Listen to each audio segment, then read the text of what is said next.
Welcome everybody back to the channel, and welcome to all of you that are new. I'm DarkHour717. Today we're going to be taking a look at what can be considered the newest Star Citizen competitor, though this is a very questionable claim. I'm talking about a game that we've seen other videos on by Montoya or KJH, which will both have links in the description below. Check those out, they're very interesting. But they really do a good job of raising a question of the legitimacy and whether this is a scam or just a really bad clone. I'm talking about, of course, Star Atlas. But before we get into it, don't forget to hit the like and subscribe button. Help me out with that YouTube algorithm as we continue to push towards reaching 5,000 subscribers. It helps me out and helps me get the videos out to more people, and I thank everybody that's done so already. Also, stick around to the end to see how you get entered in for our YouTube exclusive giveaway for our Tobii Eye Tracker 5. Now, one disclaimer before we get into the video here, I will say I did try Star Atlas. Now, that's only so that nobody can come back and say, oh, well, you know, you're criticizing it, but you haven't tried it. You don't know how to play it. You don't know what's going on with it. Well, I've done a lot of research. I've watched a lot of videos on this, and I actually even took the time to actually try using some of the lowest cost options to get into and try this out. So I have tried. So please don't hit me up in the comments saying that I haven't. So what is Star Atlas? Well, if you took the formula for how they created Star Citizen and mixed in cryptocurrency, NFTs, and blockchain, you get Star Atlas. Still in its infancy, this is a project that has taken the crowdfunding idea Star Citizen started with as far as selling ships and turned it into what is known as a play-to-earn game.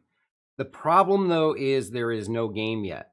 As correctly pointed out by Montoya, and I think to take the process that Chris Roberts followed to develop Star Citizen, it had one major benefit. That is that it was a dream and idea implemented and led by someone familiar with and from the game industry. Chris Roberts had a vision of what he expected and wanted out of Star Citizen and the experience that he wanted to create. He was aware of what it took and the steps needed to create his vision. He was actually involved with, or a key role in many games such as Wing Commander series, Bad Blood, Times of Lore, as well as the influence in many other games. In contrast, Star Atlas project is led and co-founded by CEO Mike Wagner, whose background is in traditional finance and capital markets. As I mentioned, Star Atlas is a game that falls into the category of play to earn. Now, play to earn is a newer genre starting around 2018 with Axie Infinity, a Pokemon-style fighting game using small monsters to battle. These monsters are actually NFTs, and they're purchased with cryptocurrency, and Axie Infinity is intertwined with the host blockchain. This game has very basic graphics and is not of real high-end design and quality, but popular to play in this category. This style game, by definition, is one that harnesses cryptocurrency to really reward a player with something of real-world value, meaning what you're going to earn can be turned into real-world currency if chosen. Star Atlas accomplishes this through the use of two altcoins, Atlas and Polis. Atlas is a coin used for in-game currency and purchase of ships and resources within the Star Atlas environment. Polis is the coin they use for owners to influence the decision-making of the Star Atlas development team. This really introduces two distinct problems in my mind. One, crypto. Crypto is an area of the financial market which is complicated, and inexperience in how to manage, buy, sell properly can actually result in large financial losses for any average person that doesn't know how to deal with it on a daily basis. The fans of Space Sims may see the project as another outlet that may one day rival that of Star Citizen, and the decision to actually jump in may not be the wisest decision. This is really an area I don't go near, as I do not fully understand crypto markets and how to know what to look for to speculate the returns or what the direction things may go. It can be very unpredictable and dangerous with little to no experience. The second thing I take issue with is the secondary coin Polis. As mentioned, this allows owners the ability to influence developers' decisions on the game itself. Now, not as dangerous as players who financially mismanage Atlas, but we all know as players of Star Citizen that if you spent any time in Spectrum, we are a large community, all full of unique people with our own opinions. With that, we're not as hyper focused on the vision and goal of what the final game will be, meaning that a large number of us have good ideas of what we want in the game, and a large portion of us have really bad ideas of what belongs in the game. I would say CIG does a very good job about listening to what our thoughts and feelings are on items in the game, even though they don't always acknowledge it. Though I do think that they take it to heart.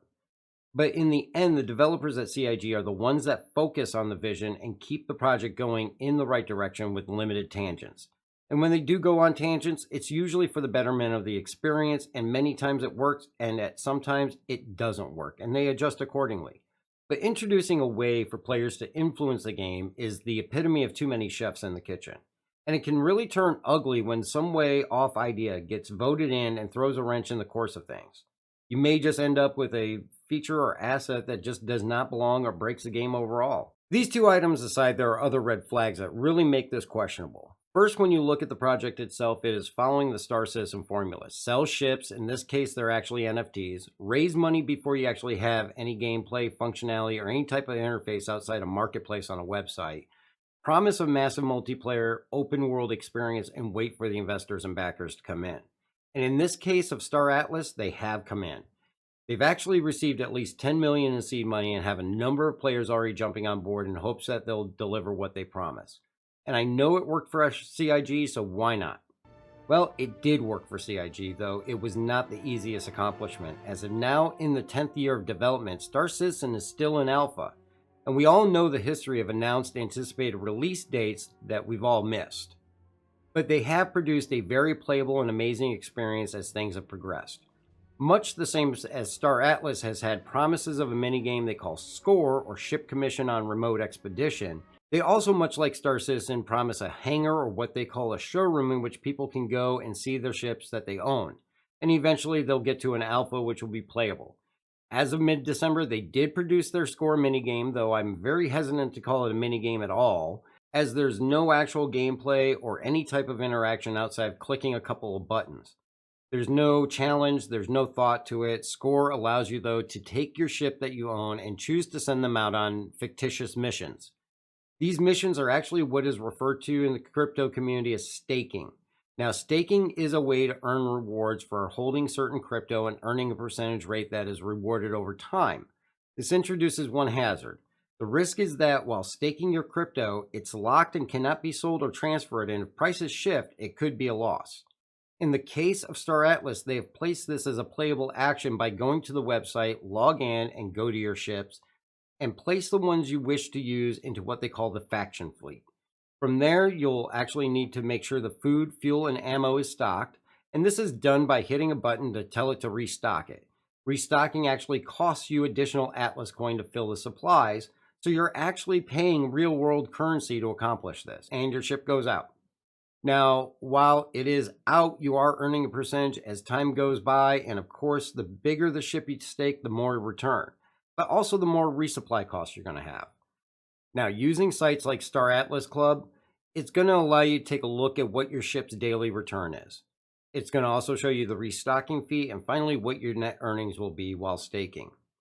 Using the website and looking at a basic ship, we find that the daily earnings after staking is about 2 cents per day on an extra small ship. Values are actually listed with Atlas at the top and the US dollar value at the bottom in smaller print. Now, they recommend using multiple ships and compounding your earnings to make this really profitable, and taking your earnings and buying more or bigger ships to continue increasing your earnings. The main thing to remember with this is, of course, that these are not static earnings, as the price and value of Atlas coin is always changing as crypto does. Moving up and moving down, and this is going to, in the long run, affect multiple things. One is the rate of earning, as well as the amount you will pay for any other ships.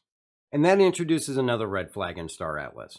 Cost to get in. Yes, you can get in for a very low amount currently, but tomorrow, this could change in no telling in what direction. Currently, at the time of the video, Atlas coin is worth less than 3 cents per coin. And this has drastically changed in the time since launch. At one time, an all-time high for Atlas was 26 cents per coin, and has historically fallen to where it is now. So if you bought in when it was 26 cents per coin and bought in for $100, you would receive 384.6 Atlas coin. And if you were to sell that Atlas coin today at its current cost, you'd get a whopping $11.54, which is a loss of almost 89% of your investment. Alongside this, unlike Star Citizen, where the cost of a ship is the cost of the ship except when they issue a war bond, in Star Atlas, if you decide you want a ship, you're subject to the pricing of the ship based on current market value, based on the value of the Atlas coin, and rarity of the ship. A good example is if you look at their Opal Jet ship. It originally launched with a price of $300 US. This is listed as an uncommon ship and currently has over 18,000 still available out there. On their marketplace, you can find it as low as $194 US and the highest sale offer at $211 US. And this is due to the current value of Atlas. In comparison, if you look at one of their rare ships, the Calico Guardian, it's listed as legendary and its original sale price was $29,985 US. And it's currently trading for between $36,500 to $39,990 US. And this is not even the most expensive ship. This alone will buy you every single ship in Star Citizen, which is well over 100 different ships. The most expensive in Star Atlas is actually the Tree Arrow at launch, asking a price of $99,500 US and is currently still selling at the same price. I nearly had a heart attack just reading the prices, and I'm a concierge with Star Citizen. The other thing to take into account is that with Star Citizen, if you buy a prospector and decide bounties are more your style and want a Sentinel, you can get a CCU upgrade and easily move from one ship to a higher cost ship just by paying the difference of it and the lower price ship. And if you want something that's lower cost, you can melt that prospector, use the store credit to buy whatever you want, and then use the rest over credit for anything in the future. Other than limited time sales openings on some ships, your fleet is extremely flexible and changeable, and you can get the full value of what you paid into it out of it. And if you have a ship that has a price increase like the BMM that went from $360 US and is now worth over $500 US, if you go to upgrade that through a CCU currently, you'll get a full upgrade value of the $500 current cost, and you'll pay the difference to whatever you want to move to, not the original $360 that you paid for it. But if you do melt that BMM, you're only going to get credit for the $360 that you paid for it, which was its value when it first came out. In Star Atlas, there is absolutely no upgrade option. If you have a starter ship and want another one above it, you have to sell the ship you have and then go buy the ship you want. And that's if you can sell it, which may be difficult because the ship may not be worth as much as when you originally bought it. And this can cause you to pay more out of pocket to get the ship you want unless its price is soared above its original cost, in which you're going to pay even more for it. What you put into this game will never be the same as what you get out of it. And an inexperienced person could lose a considerable amount of money if not paying attention. And this brings us to gameplay, or the fact that there is none. As I mentioned, Star Atlas did introduce a minigame with their score system, and it's a real stretch to even call it a minigame. They also released a game trailer that honestly is gorgeous, though some characters appear a bit cartoony. It is extremely well done and was produced by a third-party studio. This is where you can also catch that Drake Cutlass Black clone almost. Then we have the footage that they released that they called gameplay footage, and it highlights Unreal Engine 5's nanite technology and is absolutely gorgeous. But gameplay this is not. It is clearly at most a cinematic cutscene. This has even been called out by one of their main YouTube enthusiasts, Metaverse Explorer, who clearly indicates that in his review, it is not gameplay footage. It is at most a cutscene. But for whatever reason, they decided to label it as gameplay footage. This is not gameplay. Whether that's from an experience in what constitutes gameplay footage and what doesn't is hard to say. To this day, there is no true gameplay footage available because there is no gameplay. They did release a look at their showroom animations, though, highlighting a character model in the showroom walking in a small tight circle and jumping on a couch, which looks good but really lacks anything impressive. One thing I will say is in Montoya's video, he shows comparison of Star Atlas concept art against Star Citizen concept art, and the similarities are shocking in all the cases that he shows. One point he makes is that Star Atlas contracted a number of Star Citizen concept artists. I really take that with a little subjectivity, as an artist has a unique style and design all their own. Every artist is different, and in most cases, influences of their style can be seen in all the work that they produce. Are there striking similarities? Absolutely. Can you see many features and design decisions in Star Atlas ships that are extremely comparable to Star Citizen ships? Definitely. To the point that some look nearly identical or appear to have the front of one ship added to the rear of another ship from Star Citizen. Is it intentional? I don't believe so, and it's just that artist style. And believe me, the concept art is top notch and created by extremely talented and amazing artists, and they are all amazing artworks. In most cases, concept artists are freelance artists, and their style can carry over from many projects from one to another, especially when subject matter is so closely similar. To be honest, there's a lot more to Star Atlas than what I go into here. Is it a scam though? I'd be a little hard pressed to say it is. My opinion is it's a legitimate project that is trying to use the Star Citizen formula with a twist by adding the crypto market and play to earn aspects in the hopes that lightning is going to strike twice. Keep in mind though that Star Citizen is in its 10th year of development. It's hit many delays, many roadblocks and obstructions in its progress through its development. Star Atlas is going to hit all those same items as well as more added on top because of the crypto aspect of their game. They've already seen this with some delays in items on their roadmap that have definitely caused frustration in their community. But ultimately, only time will tell if lightning will strike twice. I think what it could be called is extremely risky. Adopted by the wrong person, it could have heavy consequences in the search of a hope to get rich quick scheme. After also reviewing other YouTube videos that look into this from the financial side and its investment potential in the crypto market, it's stated that it has potential, but some YouTube videos do state it's not something they'd be willing to invest in. And some videos straight out warn against investing in it. I personally agree with Montoya. I don't want NFTs in games. My personal view on it is that I don't see it creating the atmosphere and feeling that games are meant to create. Gaming is supposed to be fun. It's supposed to be something that allows you to relax, enjoy, and step away from the stresses in life and unwind. If I have to worry about what the crypto market is doing and how it's affecting the items I have in game, or if I want to refuel my ship or restock it, if I'm going to have to pay real money, I'm not going to be in a place I'll be able to relax and enjoy the storyline, the experience, or the gameplay. And if you cannot do that, then why play the game?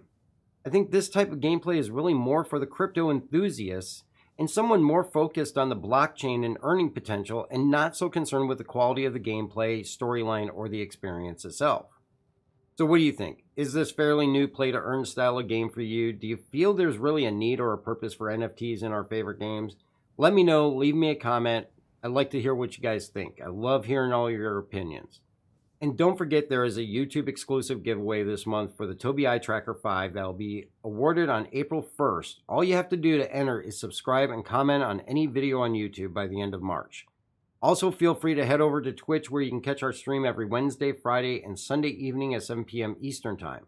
We also have Twitch exclusive giveaways, and for the month of March, it's the Thrustmaster T16000 HOTUS. To enter, just follow or subscribe on Twitch. And if you'd like to help support the channel, always feel free to check out the Patreon as well as the merch store, where we have a large number of new items, including the large mouse mats that are back in stock now. Or you can always hit that join button at the top there and become a member for as little as 99 cents per month. Everything that comes in through these avenues goes right back out to provide the giveaways to give back to the community. I do want to thank everybody personally for checking the video out and all the support that you guys give us, and we will catch you next time.